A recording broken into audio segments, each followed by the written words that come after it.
இந்த வீடியோவில் நாம் ஒரு ஆழமான பயணத்தை தொடங்குகிறோம். ஆன்மீக பரிமாணங்கள் என்ற கருத்தை புரிந்து கொள்ளும் ஒரு பயணம். நாம் கண்களால் பார்க்கும் இந்த உடல் உலகத்தை தாண்டி நம்முடைய இருப்பு இன்னும் எத்தனையோ நிலைகளில் விரிகிறது என்பதே இந்த பயணத்தின் மையம். பரிமாணங்கள் என்பது வெறும் அறிவியல் கருத்து அல்ல, அது ஒரு ஆழ்ந்த ஆன்மீக உண்மை. ஒவ்வொரு பரிமாணமும் தனித்துவமான பண்புகள், தனித்த நோக்கங்கள் மற்றும் தனித்த அனுபவங்களை கொண்டது. இன்று நாம் 12 ஆன்மீக பரிமாணங்களை ஆராயப் போகிறோம். அவை எவ்வாறு ஒன்றுடன் ஒன்று தொடர்புடையவை, எவ்வாறு நமது சிந்தனை, உணர்ச்சி மற்றும் ஆன்மீக வளர்ச்சியை பாதிக்கின்றன என்பதையும் பார்க்கப் போகிறோம். ஒரு உதாரணம் நினைத்து பாருங்கள். நாம் வாழும் இந்த உடல் உலகம் ஒரு பனிக்கட்டி ஐஸ்பர்க் இன் மேல்பகுதி மாத்திரம். அதற்குள் கண்ணுக்கு தெரியாத ஆனால் மிக ஆழமான பல அடுக்குகள் உள்ளன. அந்த அடுக்குகளே பரிமாணங்கள். அவை நம்மை விட்டு பிரிந்தவை அல்ல, நம்மோடு பின்னிப்பிணைந்தவை. நமது எண்ணங்கள், உணர்வுகள் மற்றும் ஆன்மீக வளர்ச்சியையே அவை வழிநடத்துகின்றன. முதலாம் பரிமாணம் கனிம உலகம், மினரல் ரெல்ம். முதலில் நாம் சந்திப்பது கனிமங்களின் உலகம்.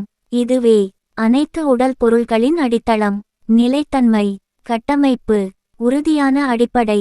இந்த பரிமாணம் உயிர் தோன்றுவதற்கு முன் இருக்கும் நிலை. கல், மணல், மண் இவையெல்லாம் இந்த பரிமாணத்தின் வெளிப்பாடுகள்.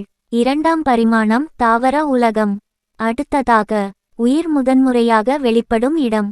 இது தாவரங்கள் மற்றும் ஆரம்ப உயிர்களின் உலகம். இங்கு வளர்ச்சி தொடங்குகிறது, மிக எளிய உணர்வு உருவாகிறது. தாவரங்கள் அமைதியாக இருப்பது போல் தோன்றினாலும் அவை சூரிய ஒளியை நாடும், மண்ணிலிருந்து ஊட்டச்சத்து பெறும், சூழலுக்கு பதிலளிக்கும் ஒரு வகையான உணர்வு அவைகளுக்கும் உள்ளது.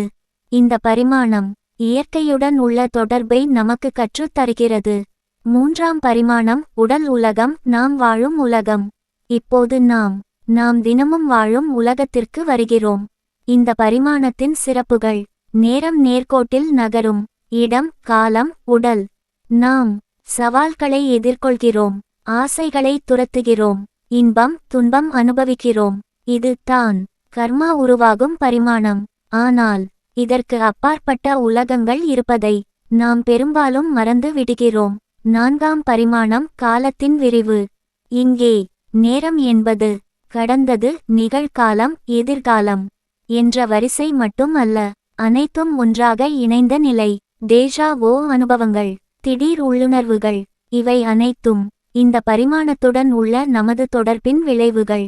ஐந்தாம் பரிமாணம் முடிவற்ற சாத்தியங்கள். இது எல்லா சாத்தியங்களும் ஒரே நேரத்தில் இருக்கும் உலகம்.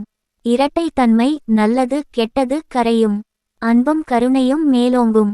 எண்ணங்கள் உடனடியாக உண்மையாவதற்கான நிலை. ஆழ்ந்த தியானம், உயர்ந்த எண்ணங்கள் மூலம் இந்த பரிமாணத்தை நாமும் உணர முடியும்.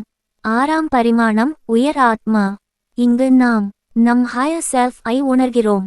பல காலவரிசைகளை ஒரே நேரத்தில் பார்க்கிறோம். உள்ளுணர்வு, தொலை உணர்வு, டெலபதி, ஞானம் இவை இயல்பாக மாறும்.